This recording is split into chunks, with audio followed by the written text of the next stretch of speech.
Data pribadi bocor hingga muncul tagihan kartu kredit 68 juta, korban merasa tak pernah apli Bank Mandiri disomasi. Ini saya dengan Ibu Iin Malino yang menjadi korban dari kasus kartu kredit yang tidak saya pernah apply.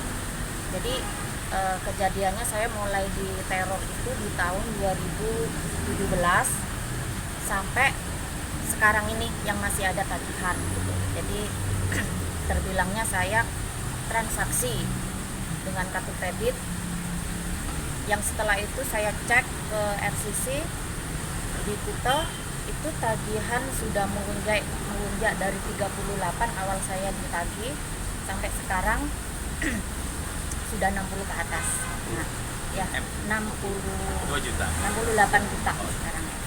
Terus semua transaksinya di Surabaya, sedangkan saya stay di Bali sejak tahun 2013 awal sampai saat ini, dan saya bekerja pun di Bali dan saya hampir nggak pernah pulang ke Surabaya gitu. Berarti Ibu merasa data Ibu dibocorkan? Ya, saya tidak pernah upload, tidak pernah punya fisiknya, jadi otomatis data saya ada yang pakai lah. Ya. Gitu. Janggalnya Ibu kerja di sini tapi transaksi di Surabaya gitu. Ya, terus ketika saya dikejar-kejar terus itu saya minta dong billingnya jatuh di mana, kan kayak gitu tagihannya kayak gitu kan. Terus nanti kita bisa kasih tahu Ibu harus melengkapi dokumen-dokumen dulu katanya gitu. Jadi seperti KTP, KK, domisili tinggal, terus kerjanya di mana kayak gitu, terus akte. Ya, kami tidak bersedia memberikan, makanya sampai sekarang kita masih dikejar untuk dokumen itu. Berarti Ibu sudah berusaha untuk mediasi dengan pihak perbankan Mandiri sendiri? Sudah ya. Sudah. Yang di Udayana itu Mandiri. Tanggapan mereka apa waktu itu?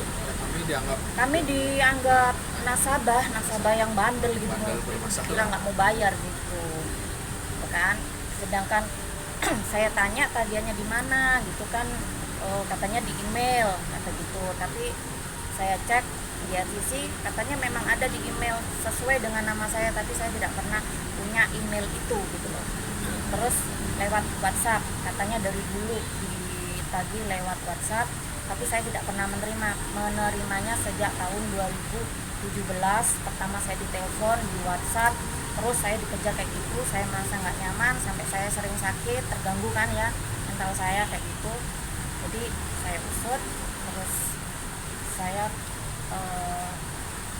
terus ke OJK ini dalam rangka apa, Bu? Ke OJK sendiri? Kenapa? Ke OJK sendiri dari dalam rangka apa? Ke OJK sendiri? Iya, hari ini.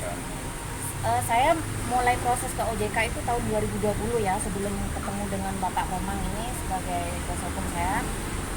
Saya cek bersih saya di sini, nggak ada apa-apa gitu kan. Udah Bu, jangan direspon, itu penipuan katanya gitu. Oke. Tapi setelah di tahun 2020 setelah saya dari OJK ini, saya ditelepon lagi, di WA lagi, sempat saya berdebat dengan di WhatsApp itu ya kan. Katanya kalau nggak percaya silakan dicek lagi di OJK gitu katanya kan. Saya cek itu mengaku dari Mandiri ya? Iya, dari Mandiri, semua dari Mandiri dan berganti-ganti nama orangnya, nomornya juga berganti-ganti. Akhirnya saya cek lagi ke sini, ternyata benar nama saya, data saya sudah nggak baik di sini gitu, nama saya gitu. Dan alamatnya nggak Alamat tidak sesuai gitu, udah acak, sudah nggak sesuai gitulah. Nah, Terus harapan Ibu apa saat ini? kenapa? Harapannya kepada OJK sendiri? Harapan saya sih sebenarnya kami kepingin ya secara baik-baik diselesaikan ya, tapi sampai saat ini juga tidak ada etikat baiknya bagaimana Bank Mandiri untuk bekerja sama dengan pihak kami untuk menyelesaikannya. Ya kalau memang nggak bisa ya kita harus ke jalur hukum. Harapan saya semuanya nama saya bisa bersih, sehingga saya bisa bergerak dalam perbankan, saya tidak ada masalah. Itu aja. Saya bersama klien saya, Bu Iin Melone. Beliau sebenarnya kasus yang kita adukan ke OJK ini sebenarnya sudah setahun yang lalu. Kasus ini sederhana sebenarnya, dimulai dari sekitar tahun 2020. ini adalah masalah kartu kredit. Beliau klien saya Bu Iin tidak pernah mengapply kartu kredit Bank Mandiri, tetapi ada tertera namanya yang diambil dari identitas di Surabaya, dimulai dari Surabaya. Jadi dari sana tersusun sebuah permohonan kartu kredit yang sebenarnya tidak pernah dimohonkan sama Bu Iin. Nah, muncullah ketika Bu Iin ini bekerja di Bali, ada tagihan-tagihan melalui WA-nya, kemudian terus meningkat, kemudian akhirnya Bu Iin merasa tidak nyaman, kemudian menghubungi kami di kantor hukum di Diron. Kemudian kita berusaha dengan Bank Mandiri supaya terselesaikan dengan sederhana saja, karena kami anggap ini kasusnya sederhana, tidak pernah mengapply, kemudian muncul kartu kredit yang atas nama Bu Iin, kemudian membebankan tunggakan sampai puluhan juta. Kita ajak kerjasama untuk mengungkap ini sebenarnya apa gitu, tapi menjadi rumit. Rumitnya di mana? Ketika kita meminta Bank Mandiri untuk membersihkan namanya Bu Iin, kemudian dari data-data yang kita dapatkan itu bukan alamatnya yang jelas, kemudian tidak pernah menandatangani penerimaan kartu kredit, tidak pernah menggunakan kartu kredit, tetapi kita yang selalu intent berkomunikasi dengan Bank Mandiri dari tahun 2022 ini berusaha untuk membersihkan namanya Bu Iin. Dengan begitu dia bisa menggunakan fasilitas perbankan.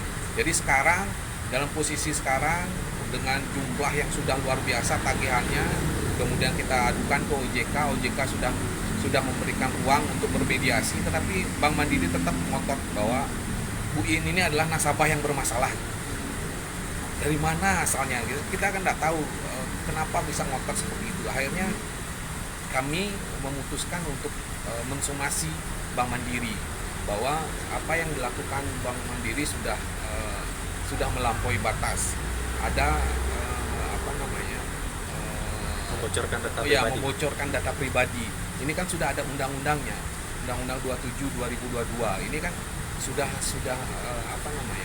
data pribadi dari Mbak ini dipergunakan untuk mengapply kartu kredit yang bukan dari dirinya.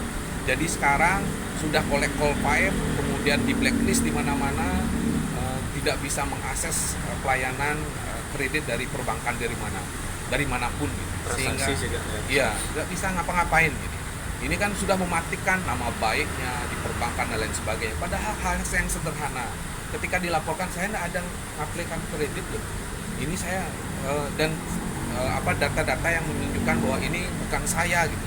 Tetapi tetap terus dianggap sebagai nasabah yang bermasalah. Ini yang menyebabkan kita akhirnya melaporkan ini ke OJK. OJK sudah memberikan ruang untuk bermediasi, tetapi Bank Mandiri tetap ngotot kami sebagai bank bermasalah. Oleh karena itulah kami somasi. Kalau tidak diperbaiki atau tidak mendapatkan respon yang baik, kita akan lakukan upaya-upaya. Pasal apa yang disangkakan?